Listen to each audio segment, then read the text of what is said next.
BZ Records. Masi driver, Tirima driver, Javizi na gunpower, mudara wangu chopa 1820.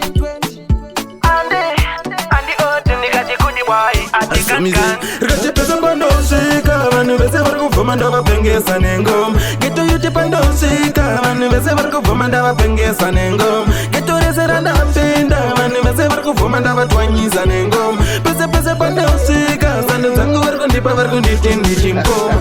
Akarira ngoma pa Cape Town, shikanzi kanma kudiwa ku H-Town. Ndikatigana zvakadaro chindipa kauni, pama ngoma ndakutoda iri kauni. Vandisembesa poma love mesh, shikanzi gunpower chimboita easy. Rikati mambo takuvabva simbisa, shikanzi gunpower muri kupedza basa.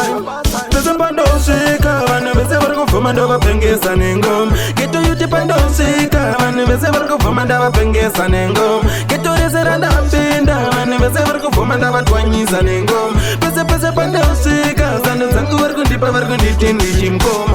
Zandu dzangu 14 ropiwa kunge bloti, ngoma ndiri kubata ndine zvimwe 40. Ndikapedza icheche ndodzoka nechimwe, panhave pajosa chakudiwa pese pa TikTok, chimboinda pa Insta vapedza. Zvikanzi gunpower ngoma mamasta, ndikati 12:34 mabomba body time. Rikati pese pandosvika, vanhu vese vari kuvhoma ndavapengesa nengoma. Geto yuti pandosvika, vanhu vese vari kuvhoma ndavapengesa nengoma. Geto rese randapinda, vanhu vese vari kuvhoma ndavatwanyisa nengoma. Pese pandosvika, zandu dzangu vari kundipa vari kunditi ndichimukoma.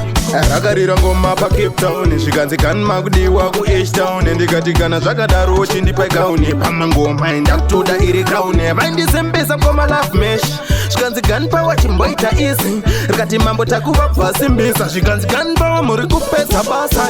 Rikati pese pandosvika, vanhu vese vari kuvhoma ndavapengesa nengoma. Geto yuti pandosvika, vanhu vese vari kuvhoma ndavapengesa nengoma. Geto rese randapinda, vanhu vese vari kuvhoma ndavatwanyisa nengoma. Pese pandosvika, zandu dzangu vari kundipa vari kunditi ndichimukoma.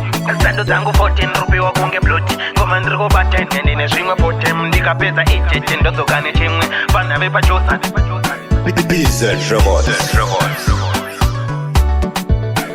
Gunpower again, the gun bunny. I did go 34, the gun trita. Tanya lavenda cha mama. Gunpower da nyora bama. Melo, the big fan in the T1 gonna go to party.